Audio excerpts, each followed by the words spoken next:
Halo teman-teman, halo semuanya, dimanapun teman-teman berada ya. Kita doakan selalu supaya teman-teman diberikan kesehatan yang sesehat-sehatnya.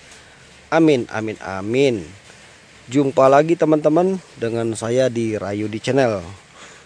Video kali ini teman-teman, saya sedang mengerjakan mobil Suzuki Karimun kotak. Mobil ini lagi proses untuk turun mesin ya, karena mobilnya sudah ngebul. Udah berasap teman-teman. Nanti teman-teman boleh ikuti videonya dari video sebelumnya, kemudian video yang sekarang ini, kemudian video berikutnya ya, untuk saya berbagi apa saja kendala pada mobil Karimun ini sampai akhirnya harus bongkar mesinnya teman-teman ya. Yang jelas mobil ini sudah berasap ya, jadi ada beberapa bagian pada mesin yang harus kita cek teman-teman. Nah teman-teman, di kesempatan kali ini ya, mumpung saya lagi bongkar ini, posisi mesin bagian bumper sudah saya buka, jadi agak lega ya. Jadi saya mau sampaikan ini ya teman-teman ya, bila mana teman-teman mengalami kendala ya pada indikator oli yang ada di speedometer ini. Sebentar saya nyalakan dulu teman-teman. Nah di sini kan kalau kita kunci kontak on, ada beberapa lampu indikator yang menyala ya. Sebentar, ini agak goyang, saya nggak pakai stabilizer teman-teman, pakai tangan, sorry maaf. Nah itu ya, itu kan ada gambar oli, ada oli, terus apa itu, aki, kemudian handrem ya, rem tangan.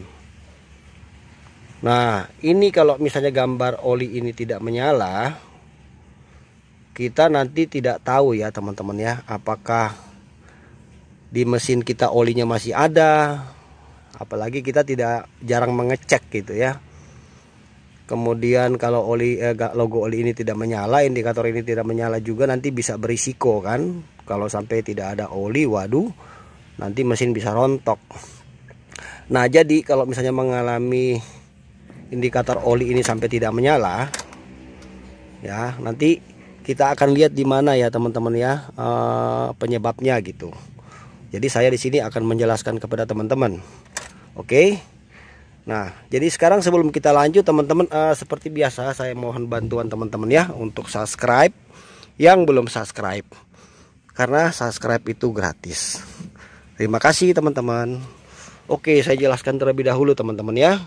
Nah jadi ini buat teman-teman yang masih awam, mungkin yang sekedar punya mobil, tidak sengaja ketemu dengan video ini, saya jelaskan sedikit ya. Jadi lampu indikator di sini, nah baik itu gambar oli, gambar logo aki, handrem, sama EPS sana itu atas yang kuning ya, kuning apa orange tuh. Nah ini semua ada maksudnya teman-teman ya. Jadi ketika mesin hidup harus mati nih teman-teman, terutama gambar oli dan gambar aki. Kalau handrem ini kan turun rem tangan ya, atau habis minyak rem di bagian master rem atas, dia nanti sensor nyala di sini teman-teman. Intinya ini lampu harus mati ya saat mesin sudah hidup, menandakan bahwa oli ya sudah naik. Kemudian untuk gambar logo aki itu menandakan bahwa dinamo ampere sudah bekerja, jadi tidak akan tekor aki ya, sudah ngecas. Kemudian di sini juga kan ada suhu temperatur ya, bensin ya, sama itu EPS. Jadi teman-teman ini tuh sangat pengaruh ya. Kalau seumpamanya sampai bermasalah, maksudnya gitu, pengaruh dampak buruk kepada mesin. Jadi kita tidak bisa kontrol ya. Kalau seumpamanya jarum indikator temperatur ini mati juga, waduh, kita juga nggak tahu ya suhu mesin mobil kita bagaimana. Nah tapi di video ini saya mau bahas spesifiknya mengenai ini aja ya, logo oli, indikator oli. Nah jadi dia di sini teman-teman ya, kalau misalnya sampai ini tidak menyala ya, sedangkan yang lainnya nyala, hanya logo oli nggak nyala, kita ke depan lihat ya di mana itu switchnya. Bentar. Nah ini ya teman-teman ya, ini kan mumpung lagi saya buka, jadi kita bisa lebih leluasa melihat di mana letak switchnya ya. Nah jadi indikator oli itu hubungannya sama switch ini teman-teman. Ini namanya switch oli. Nah ini nih ya, nih yang ini nih. Kalau seumpamanya terpasang ada bumper ya, ini udah saya buka juga ya. Kalau masih terpasang bumper ini, manifold masih terpasang, kita agak sulit ya melihatnya. Tapi mumpung ini terbuka kan, jadi saya kasih lihat teman-teman di mana lokasinya. Jadi kalau misalnya teman-teman mengalami masalah seperti yang tadi itu ya, tidak menyala atau dia menyala terus ya, cek ini ya teman-teman ya. Ini switchnya ya, jadi adanya di balik bracket kompresor AC. Ini kan kompresor AC ya, di sini kan manifold udah saya buka nih. Nah nanti di balik bracket ini ada, di sini dia letaknya. Nah perhatikan, kalau misalnya mau ganti ini ya teman-teman ya, seumpamanya susah mau buka dengan kondisi begini ya, sulit misalnya gitu, tidak bisa kita jangkau ya, teman-teman bisa melepas terlebih dahulu bracket AC ini. Jadi kompresor bisa dibuka dulu. Ini kalau teman-teman mau ngerjain sendiri ya misalnya gitu. Terus ini jadi pakai kunci 12 sok sama beberapa kunci ring pas yang lainnya.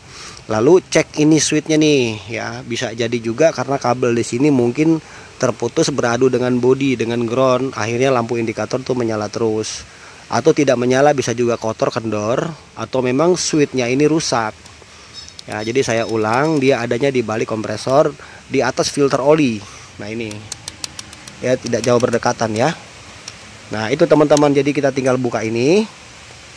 Kemudian nanti untuk kita mengeceknya itu ya, kabel yang di sini ya, kabelnya yang sini cuma satu kabelnya, kita copot kabelnya ya, terus kita adu ke ground, kemudian kita kontak. Kalau menyala ya memang ini yang bermasalah ya, inilah switch olinya itu teman-teman. Nah jadi begitu teman-teman ya. Ini aja sedikit saya berbagi untuk mobil Suzuki Karimun kotak. Untuk mobil jenis lain pasti ada perbedaan teman-teman ya. Jadi mudah-mudahan video ini berguna ya buat teman-teman yang pecinta Karimun ya, pecinta Karimun kotak ya. Ini dengan Carry 1000 mirip-mirip, mesinnya sama ya teman-teman ya. Oke teman-teman, ikuti aja video berikutnya. Saya lagi proses bongkar mesinnya ya, karena mobil ini mesinnya ngebul. Terima kasih teman-teman sudah menonton. Jangan lupa bantu subscribe channel ini ya. Sampai jumpa lagi dan salam otomotif, salam sukses Rayu di channel. Bye.